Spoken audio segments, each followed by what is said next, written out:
I will. Okay.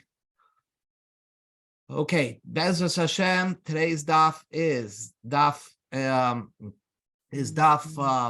Daled in Masechta Sotah, and we're going to discuss a very interesting topic tonight. A few interesting topics, but basically, a sota is a woman. I'm going to bring up the psukim tomorrow, Bezras Hashem, but just for outside, a sota is a woman whose husband suspects that she's having an affair, and therefore he's mekana her. He warns her, I don't want you to be in a secluded area with this man. That's called kinui. And he has to warn her in front of two eidim. That's what our Mishnah begins, or according to some, even with one aid. And then the next step is if she has to seclude with somebody.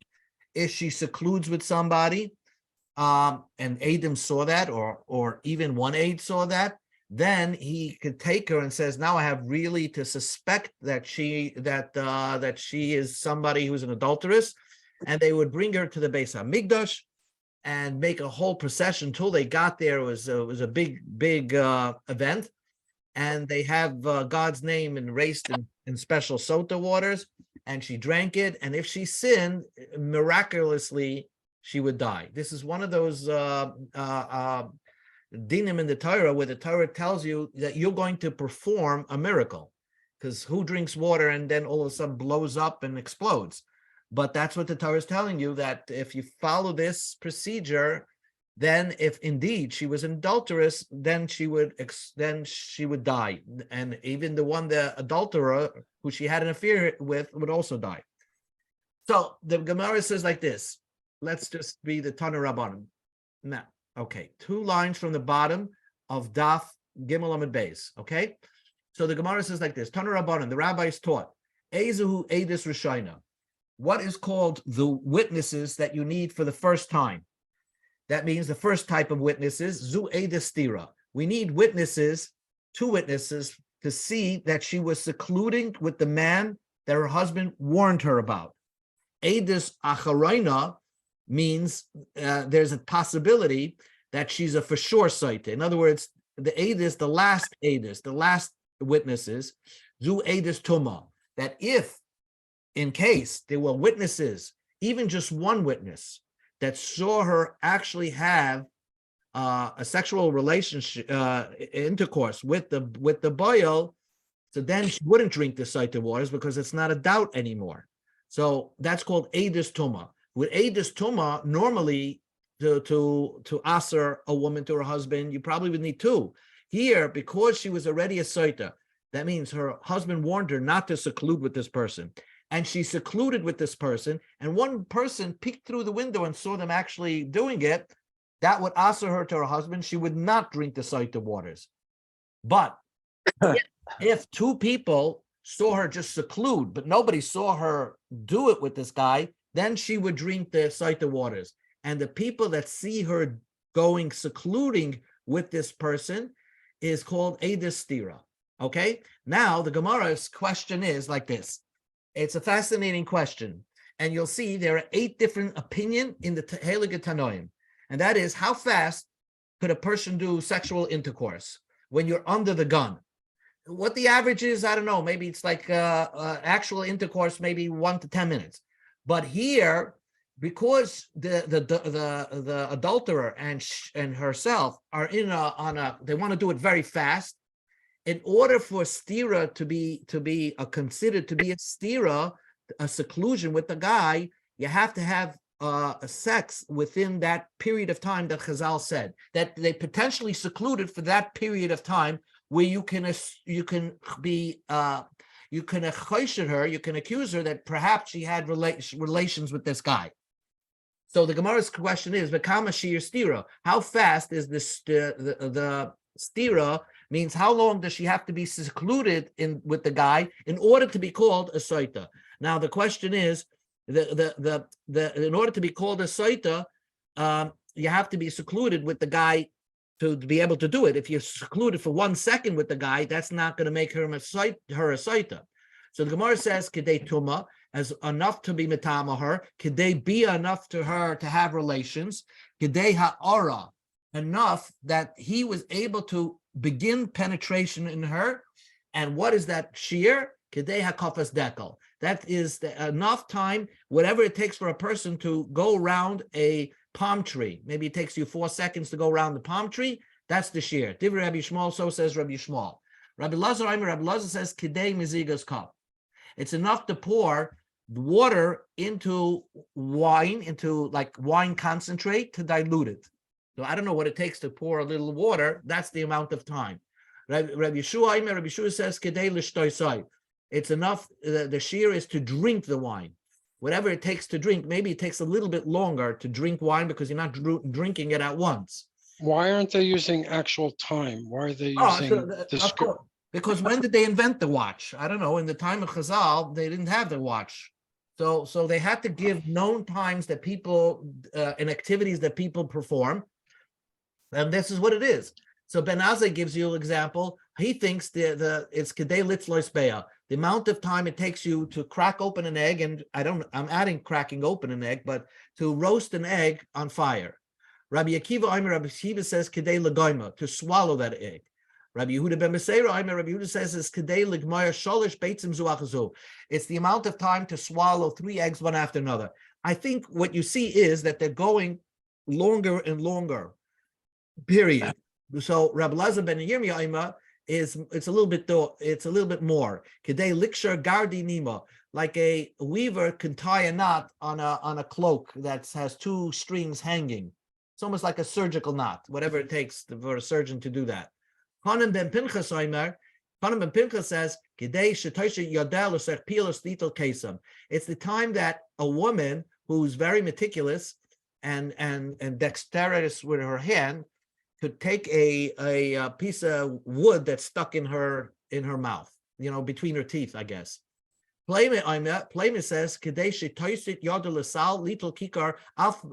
it's the amount of time a person to stick his hand into a basket to pull out a particular bread.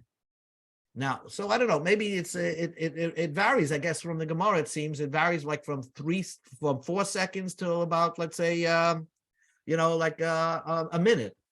Even though the last one, there's no proof. I don't have an exact proof that it has to do with the bread in the basket, but I have a pasuk that's miramas this, because the pasuk says ki bi ad isha zoyna ad kikar lacham. Because a person is involved with harlots, so then it leads to you losing royalenu your parnasa, that you lead to that all you can afford is a loaf of bread. So we see zoyna and loaf of bread go together. So if you want to know what the shear of being secluded with this man is, it's the amount of time that a man could stick his hand into a basket and pull out a loaf of bread. Now the Gemara asks a question on the beginning of the Brisa. You told me that what is the amount of seclusion? Kedei bia, kedei ha'ara. Ha'ara means the initial penetration. What is it? So the Gemara says like this. Why do you need to tell me all these things? Just say one thing, kedei hakofas dekel, or something like that. If I would say that the amount of time is kedei tuma, the amount they defile themselves, havamina, I would think kedei tumasa v'artsusa. That means you're including the tuma, the actual relations, the bia relations, plus the artsusa, like the foreplay, the appeasement that happens beforehand to get her into the mood. So that means you're including a longer period of time. Kamash Malan, the shear is less than that. Kedei bia, it's enough just to have intercourse. The kedei bia, if I would think that if we would say intercourse, havamina, I would think kedei gamar bia. It has to be the finishing of the whole bia, which is the release and everything like that. So that's the shear. Kamash Malon, no, it's kedei hara'ah. The shear is as soon as the aver begins its penetration, that's the shear. So that's the shear. Now you have to work yourself up to that. The iash meaning kedei hara'ah, if it were just the kedei hara'ah, just the penetration, havamin, I would think to be included into the shear is kedei hara'ah v'artsusasai, the penetration and the appeasement beforehand. So because if you just say kedei bia and kedei hara, you mean kedei hara v'artsusasai in the appeasement. Kamash malan kedei tuma. That's why you have kedei tuma. Now, so therefore you have four things that the Gemara tells you. First, the Brisa starts off Kedei Tuma. Tuma means Bia. But then the Brisa says, I'm only saying Kedei Bia, but not the Artsusasa. The appeasement doesn't matter. It's the Bia itself. And not the whole Bia, it's Kedei Hara'ah, just to the penetration. And so now, what does it take for a man to be secluded with a woman and to start penetration? So if he's under a rush, right? Because he has to work himself up. So if he's under a rush, how long is it? So the Gemara says, Kedei hakafas dekel. It's the amount of time to go around a palm tree. Okay, so now the Gemara asks a bunch of steers, like contradictions between the opinions. Rabbeinu, I'll ask your opinion. It says, V'nistra, another Brisa says, V'nistra v'kamashir stira lo shamani. I don't know. The Brisa says, I don't know what the amount of seclusion is called stira. When the pasuk says v'hi nitma, that the stira has to be the amount of time of defiling themselves. However, oimer kedei tuma, kedei bia, kedei hara, kedei hara. That you need an amount of time for this woman to be together with this guy, enough time to begin initial penetration without any, foreplay or anything like that. And how much is this year? Kedei chazaras dekel. What is chazaras dekel? We don't know what chazaras dekel, the returning of the palm tree. Divrei Reb Lezer. We're gonna analyze this brisa, how it relates to their opinions that they said before. Rabbi Yeshua Aimer kedei mezigas hakos. Rabbi Yeshua says it's enough of pouring of the cup of wine.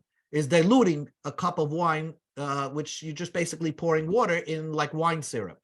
Bein azay Aimer kedei l'shtois, it's to drink a cup of wine. Rabbi Kiva Aimer kedei litzlois beya, it's to roast an egg. Rabbi Huda ben Meseira Aimer is kedei l'gamer, to swallow an egg. So this ends the brisa, and if you compare the brisa that we mentioned earlier to these opinions, they seem to be saying the same Tanoim seem to be saying a different shear. Kasal kadait the Gemara thought hainu kafas dekel, hainu chazaras dekel. Going around a palm tree is another way of saying chazaras dekel, returning a palm tree.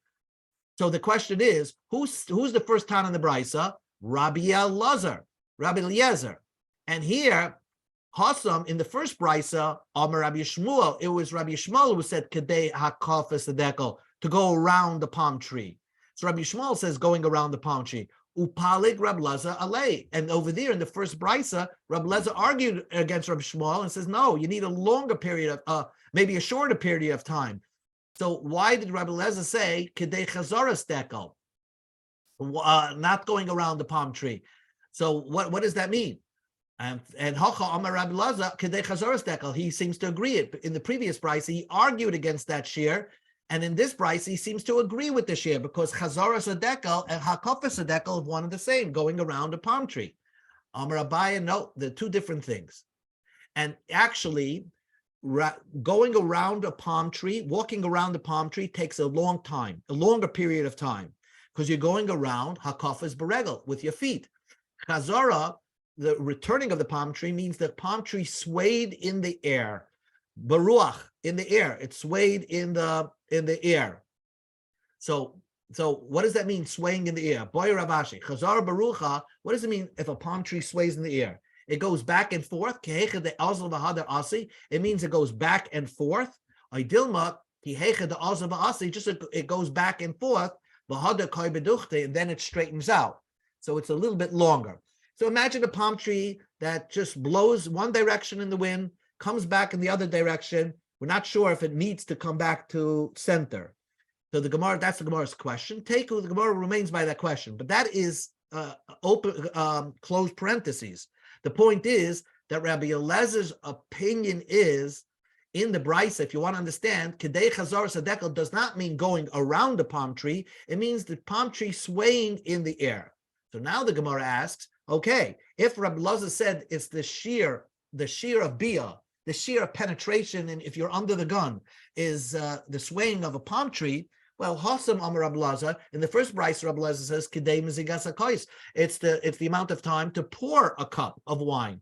I mean, pour water into wine syrup. Hacha over here, and here he says it's the amount of time that a tree sways in the air, a palm tree sways in the air. And so the Gemara, yes, either so now both pouring water into a cup and swaying of a palm tree is one of the same. Okay, so whatever that is, that's a few seconds. That's the shear. Now the Gemara analyzes another one. Rabbi Yeshua said in the first brisa, the shear is kedei l'shtoisa, to drink a wine, to drink a cup. And here he says it's the amount of diluting a cup of wine, which is just pouring water into a cup. And says the Gemara, Ema, you have to read the first brisa is kedei limzoik v'lishtois. The opinion of Rabbi Yeshua is a little bit longer. You have to dilute the wine with water and then drink the cup. So whatever that takes about a minute. Why don't we say that Rabbi Yeshua, if you want to square off the two brises, you'll say that drinking the cup is the same as diluting the cup. Why did we have to say that Rabbi Yeshua required both? And so the Gemara says, in Cain, Hainu Rabbi Lazar. Because if Rabbi Yeshua says it's pouring of the cup, well, if Rabbi Yeshua says it's pouring of the cup, well, then he would not be saying anything different than Rabbi Lazar, who also said it's pouring of the cup. So it must be that Rabbi Yeshua is going one step further. And one step further means that he requires not only diluting the wine, but also drinking it. Now the Gemara asks a question. Okay, let's analyze Ben Azai.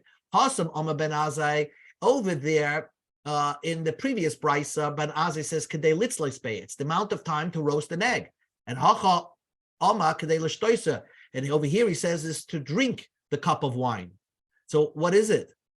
Either chachir. It's one shear. Ben Azai is more chumradik. He says all you got to do is the shears to drink a cup of wine. It's not like drinking water. It takes a little bit more time because it's alcohol. But that's the same shear of roasting an egg on a fire. Now the Gemara asks one final question. Hasam Amar Rabbi Akiva kedei legoima. Over there in the first price, Rabbi Akiva said it's to swallow an egg. Hacha Amar kedei litzusbeya. And over here, Rabbi Akiva says it's to roast an egg. So what is it? What's the shear of Rabbi Akiva? Is to swallow an egg? I guess swallow a roasted egg or roast an egg. Ema kedei litzusbeya legoima. That Rabbi Akiva required you to roast an egg and to swallow it. Both. You have to do both. Why don't we say roasting the egg and swallowing the egg is the same shear, and both the brises are squared off with each other because Rabbi Akiva is giving the same shear, swallowing an egg and roasting an egg. If that's the case, in Kain Hainu Ben Azai, if Rabbi Akiva held that it's enough to swallow an egg, well, that's the same thing of what Ben Azai said, because Ben Azai said over there, Ben Azai said is to swallow an egg. Ben Azai is litzlisbeya. I'm sorry, to roast an egg. And if roasting an egg is swallowing it is the same thing, then Rabbi Akiva and by Azai are basically saying the same thing. One last question. There, Rabbi Yehuda ben Beseira said the shear is to swallow 3 eggs one after another. And Hacha over here, kedei lagaima. Here he says it's to swallow the egg. And says the Gemara, the Devar of the Rabbi Akiva kama. Rabbi Yehuda ben Beseira is just modifying what Rabbi Akiva said. He's not arguing against Rabbi Akiva, but he's agreeing to it and explaining to you. Rabbi Akiva said the Rabbi Akiva's shear is you have to roast the egg and swallow it. You have to do things. But Rabbi Yehuda ben Beseira says you can give a shear just by swallowing your egg. It's not one egg. Just say the shear is just swallowing eggs. But the shear is not swallowing one egg. To swallow 3 eggs one after another, roasting it and swallowing it. So Rabbi Yehuda ben Beseira is just explaining Rabbi Akiva's words. Rabbi Akiva says the shear of stira is to roast an egg and swallow it. He said you can put Rabbi Akiva's shiur into one concept of swallowing eggs, and it's swallowing 3 eggs is the same shear of what Rabbi Akiva meant of roasting it and swallowing it. We learned in the Brisa that Rabbi Lazar ben Yirmiyah Amar Kedei sheyiksha gardinima, as if like a weaver ties a knot with 2 strings. By Rav Ashi, what does that mean? A weaver tying 2 strings together? the mirchak or the mikarv. How far or close do these strings are? Because if they're far away, it takes a little bit longer time. Teku. So we don't understand Rabbi Eliezer ben Yirmiyah's shir. Conan ben Pinchas gave us shir. It's enough that she takes her. The shir is that she takes her hand into her mouth and tries to pull something wedged in her teeth. By Ravashi, dimhadik, is it really wedged in? Or it was not so wedged in? Because if it's not so wedged in, then she can easily pull it out. Teku. So we don't know what Conan ben Pinchas' shir is. Pleimu says, the shear is when she sticks her hand into a basket and take out a bread. Boy, Ravashi asked the question: Is the bread stuck into the basket, or it's not so sticky into the basket? Is it an old basket which is very smooth and it's you could stick your hand and circle around in it, or is it a new basket? A new basket, which means a new basket, you're worried about getting splinters from it, so you're more careful. It takes a little slower to pull a bread out of that basket. But chamima, if it's hot bread, so it's hard to touch, so therefore it takes a long time till you take it out, pull it out. Are we talking about a cold bread? We go to Amid Beis. Is it wheat or barley bread? I guess one bread, wheat bread is easier to pull out. It's much smooth. Wheat bread is difficult to pull out because it's much smoother and it slips out of your hand. So you have to be more careful. This area, we're talking about a barley bread, which is easier to pull out. And barakiva, bakisha, if it's soft bread, so then it takes a longer time. Or bakisha, hard bread, is easily to pulled out. Teku, this all remains a question. So let's just review. We're up to Dalet Amud Beis very quickly. We have the Gemara gave us 8 shiurim, 8 different people that gave us shi'ir. So Rabbi Shmuel says it's the amount of time to walk around a palm tree. Rabbi Eliezer says it's the pouring of a cup of diluting a cup of wine, or the swaying of a palm tree. Rabbi Yeshua said it's the pouring of the cup, diluting a cup, plus drinking it. And Ben Azai said it's roasting an egg, which is just equal to the amount of drinking a cup. And Rabbi Kiva said it's roasting an egg and swallowing an egg. And Rabbi Yehuda ben Seira modified that and said that's the same share of swallowing 3 eggs. Rabbi Eliezer ben Yirmiyah said it's like the surgeon, the weaver tying 2 strings together. Conan ben Pinchas said it's enough time that a woman could take something wedged into the teeth out of her mouth. And Pliny said it's pulling a bread out of a basket. So basically, what all these Tanoim just did is they estimated if you put a gun to somebody's head, and figuratively, and he's under a rush to have relations with a girl that they're already comfortable with each other, how fast can they do it? And it seems that the walking around, the swaying of a tree is the fastest shear, probably under 5 seconds. That is the shear of the amount of time they have to be together. Amar Rabbi Yitzchak bar Yosef Amar Rabbi Yochanan. So fascinating thing he says over here. Kol echad ve'echad ba'atzmai shear. Each one of these Tanoim figured it out on their own. I guess they as Rashi says that they figured it out on their own when they, I guess, practiced on their wife or something like that, how fast they can do it. So they could come up with the shear of Sotah. So now the Gemara asks, is each one practiced on their wife? The problem is one of the Tanaim is called Ben Azai. Vo'ika Ben Azai delay nasiv. Ben Azai never got married because that was very known about Ben Azai. He didn't have a wife. So the Gemara says, if you want, I can tell you, Nasiv uperishava. Ben Azai had a wife, but he got divorced because he was very, I guess he couldn't live with a wife because he was so connected to the Torah. The Ibayasem, if you want, I can tell you, Merabi Shmuel. Ben Azai himself never had practice, but he had a tradition from his rabbis. That's the amount of time. The Ibayasem, if you want, I can tell you, he didn't have a rabbi and he wasn't married, but Soid Hashem Lireyev. Sometimes even Ben Azai, who is a single Tana, he never was married, but God tells the secrets to those that fear him. So God whispered the secret to Ben Azai. The Gemara, Zom Darish Rabavira, new Gemara, Zimnan Amalei Shmeid Rab Ami, Zimnan Amalei Shmeid Rabasi. Rabavira made a drasha. Sometimes he said it in the name of Rab Ami, and sometimes he said it in the name of Rabasi. If you eat bread without netilas yadayim, right? You do it once. You did it once. It's ki'ilu ba'al isha zona. It's as if you had relations with a whore, basically, because we relations with a woman requires kedushin, requires preparation, requires to get to know the person. And if someone just does that, so if someone does that with a zayna, he's not doing any preparation. So the same idea over here is if you eat bread without preparing and settling your mind by washing the netilas yadayim, it's as if you had relations with a zayna. Shenema, because the pasuk says ki ba'ad ish zayna ad kikar lachem. That a woman having relations with a woman is similar to the kind of relations that you're going to have with a piece of bread, which obviously means that you're not washing on it. Amar Rava said, "Hai ba'ad ish zoynat kikar lachem." Is that the pshat in the pasuk? If that's the pshat in the pasuk should reverse it. Ba'ad kikar lechem. If you eat a loaf of bread without washing, ad ish zoyna, that's like having relations with a zayna woman. That's what, if that's the way you're learning pshat in the pasuk, then the pasuk should be reverse the order and say because you're eating bread without washing, that's corresponds, or it's as if you're having relations with a zayna.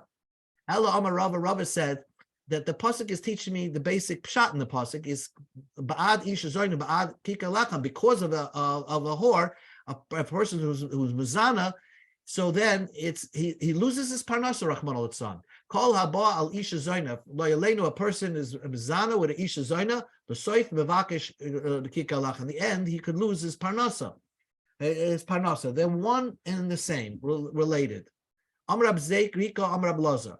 Kol hamazalzu ben netilas yadayim. If anybody degrades netilas yadayim, that means he doesn't wash netilas yadayim all the time. He says there's no point. What am I going to go search for a cup? I'm on a plane. I'm going to search for a cup and start washing and doing the whole shtick. So he eats all the time without netilas yadayim. So me'ekar min oilam, he gets uprooted from the world. I think it means he suddenly dies, because the Chachamim made this takana that we should wash for bread. And if he's mezalzel ben netilas yadayim, he's violating the whole chachamim, whatever the chachamim established, and therefore this is a very cardinal sin that they don't even allow you to do tshuva. I guess they nekam in oilam, you get suddenly die. Amar Rab Chia bar Ashi Amar Rav, Ma'im Rishonim, when you wash netilas yadayim, tzarich she'yagivi yadav lamala, you should lift your hands like this way, up towards the heaven, towards the roof. Ma'im achroinim, when you wash ma'im achroinim, you should push your hands downwards, let it hang, because you want the schmutz on your fingers when you're washing mayim achronim to fall down to the floor. Tanya nami hachi anoitul yadav. You wash your hand. You have to lift your hands up. Why? Why do you have to lift your hands up? Because when you're washing your hands without a revius, because you don't need a revius. So the first time you pour water on your hands, so that water is tamei. It's mitar your hands. The Rabbanan said your hands are tamei, and if you pour water on your hands, so the water is now tamei. Your hands are tar. To be mitar that water, you're supposed to pour another time water on your hands and mitar that water, purify that water. What happens if the first time you wash, the water slid behind your, let's say, your fingers, let's say behind your wrist. Okay, the first water went all the way to the back of your wrist, and then the second waters just went from your wrist to your fingers, so it didn't go behind the wrist. So what's going to happen is the first water, when it drips back down, if you held your hand downwards, the first water that's towards your elbow is going to come back to your hands and be matama the second waters, and then that water again will be matama your hand. So therefore, that's what it says. The first time you wash, it's going to go behind the joint, and then it's going to be matami yadayim again. So basically, when you wash your hands, it only applies if you're washing with less than a cup, a revius, then you should lift your hands. Amar Ababo said, "Kol ha'oichel pas beloy nigav yadayim." if you're eating bread without drying your hands. So basically, you don't care to eat this, putting your your dirty water on your hands, and now it's disgusting, and you're eating bread. It's as if you're eating tame bread. Shnema, the pasuk says, when the pasuk over there in Yecheskel describes bread made from manure, and Vayom Hashem, and God said, this is how the Jewish people are going to eat when they're going to go into Golus. They're going to eat this bread tame, but it doesn't mean tame bread; it means disgusting bread. So what he's trying to say is, if you eat bread without washing or drying your hands, so you're making the bread disgusting, it's as if you're eating tame bread.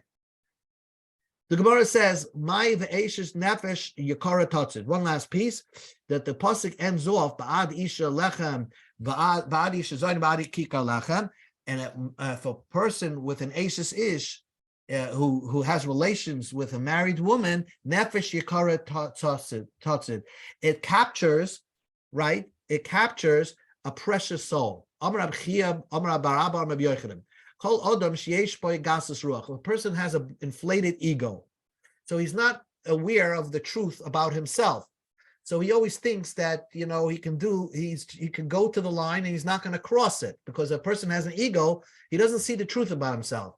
So l'b'soif, if you watch this guy, in the end, he's going to not only stumble, but he's going to stumble having relations with a married woman. Shenema, because the pasuk says, "Ve'eshes ish nefesh yikar totzid." A married woman, a person who is a nefesh yikar, who holds himself with an inflated ego, a precious soul, he will capture. Amar Rava, hi nefesh yikara. Why would you call somebody with an inflated ego a precious soul? Nefesh yikara means precious. Nefesh gevoya mabayalev. It should say, the pasuk should say, an inflated soul, not a precious soul, will capture a married woman. And furthermore, he tatzid. It's not that the woman is capturing him. This inflated ego person is capturing the woman. So the pasuk should say, he tatzid. So what Rav is asking is, the way you're learning the pasuk, it should say, the ashes ish, nefesh gavoya, he tatzid. A married woman, a inflated ego will capture, but that's not what the pasuk says. The pasuk talks about a precious soul. Ella Amar Rava says a fascinating thing. He says, "Kol haba aleishis." If a man has relations with a married woman, he could be the greatest Talmud Chacham in the world, a Tana, afilu lamed Torah. Even if he learned Torah, the ksiv yikarahi mepnimin, Torah is more precious than pearls. And even if he's a greater Talmud Chacham, mikoyin gadol shenichnas l'fnai v'l'fnim, he's greater than the Kohen Gadol that goes into the Holy of Holies in Yom Kippur, because we know that some of the Kohanim Gedolim were not Talmidei Chachamim. So Talmud Chacham during the time of the temple sometimes was even greater than the Kohen Gadol, because even though the Kohen Gadol gets to go into the Kodesh Kodashim, but the Talmud Chacham is even greater because of his Torah learning. So if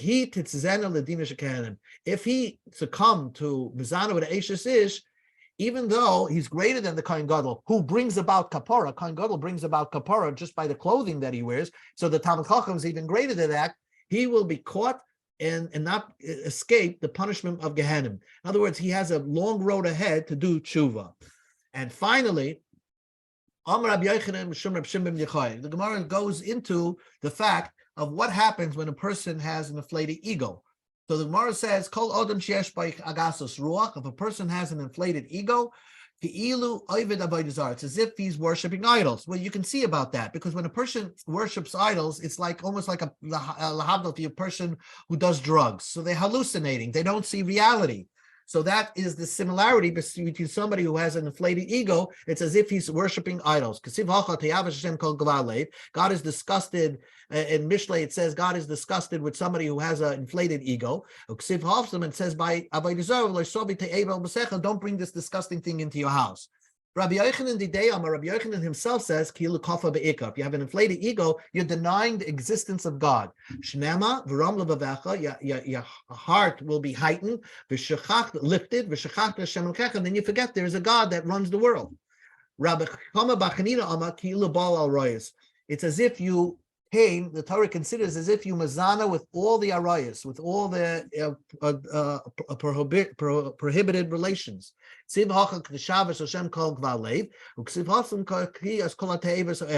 Again, because somebody who has an inflated ego, he stops at nothing because he thinks all the rules of law of life don't apply to him. And Ula says, Ki'ilu bana bama. It's as if he's building a bama.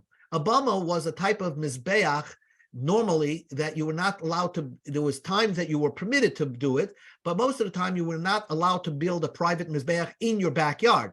So if a person builds a private mizbeach in his backyard and brings sacrifices to the Eibishter, he thinks he's doing a mitzvah, and really he's doing a big avera. And therefore, the pasuk says, "Kidlu mechem min ha'adam." Restrain yourself from this person. Don't give this person respect. Which type of person don't give respect? A guy who thinks his soul is his nose. It means he keeps his nose higher than his head. It means he's walking with his head up high. That refers to an arrogant person. What is he all about? So al tikri bameh, don't read it as bameh. What is he all about? He's like a bama, a person who thinks he's doing a mitzvah and really he's not doing a mitzvah. So the Gemara ends off on how to be careful, and we got to work on inflating our ego and not being truthful to ourselves. Okay. Shkaya, thank you.